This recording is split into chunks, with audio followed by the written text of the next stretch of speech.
Increasing reliance on AI-driven communication and interactions could lead to diminished empathy, social skills, and human connections. Okay, we kind of talked about this a little bit. How can we maintain a balance between technology and human interaction and preserve the essence of our social nature? Yeah, indeed, indeed, indeed.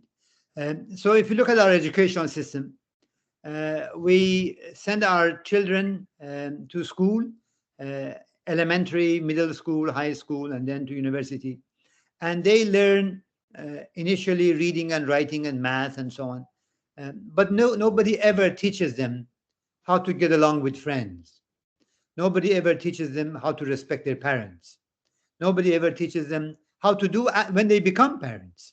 You know, young mothers, as soon as they are expecting a baby, they run out there to buy a book about what to expect when you're expecting. And nobody ever taught them anything about that. Why?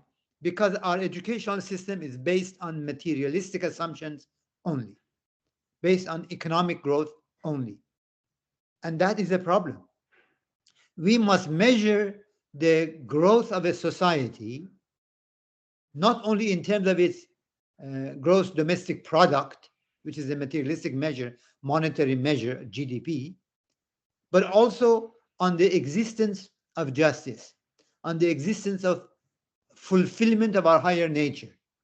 So, valuing spirituality in development and using it as a metric in a society, as a measure to, people tend to work hard to achieve what you measure.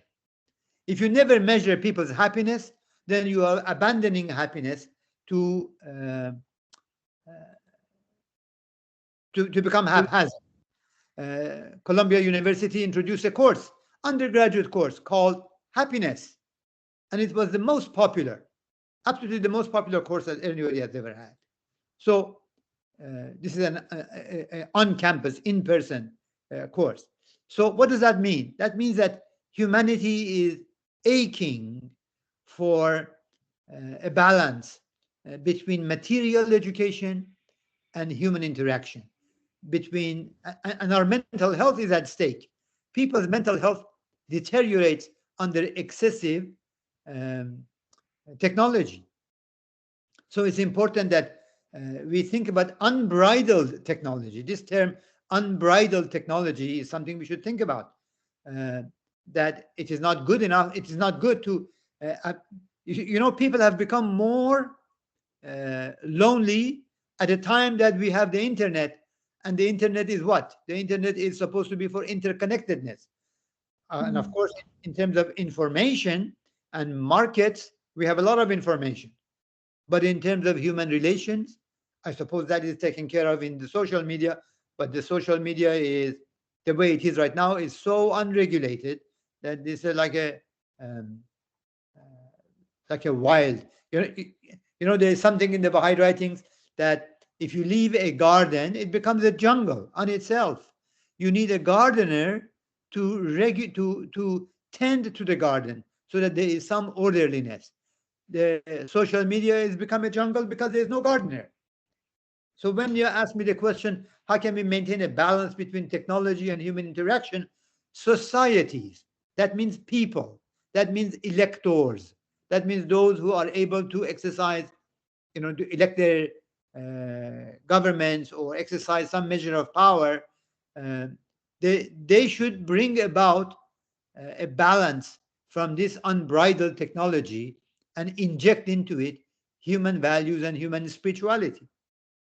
And part of the reason that they have not done it so far is because the leaders of religion have used religion to divide people. If you look into the core spiritual values of religions, it is possible to find a common set of values for all of humanity. In a way, you can say the Declaration of Human Rights or the activities of the Human Rights Commissions and so forth is one aspect. Protection of the journalists, for example, is another aspect of that justice.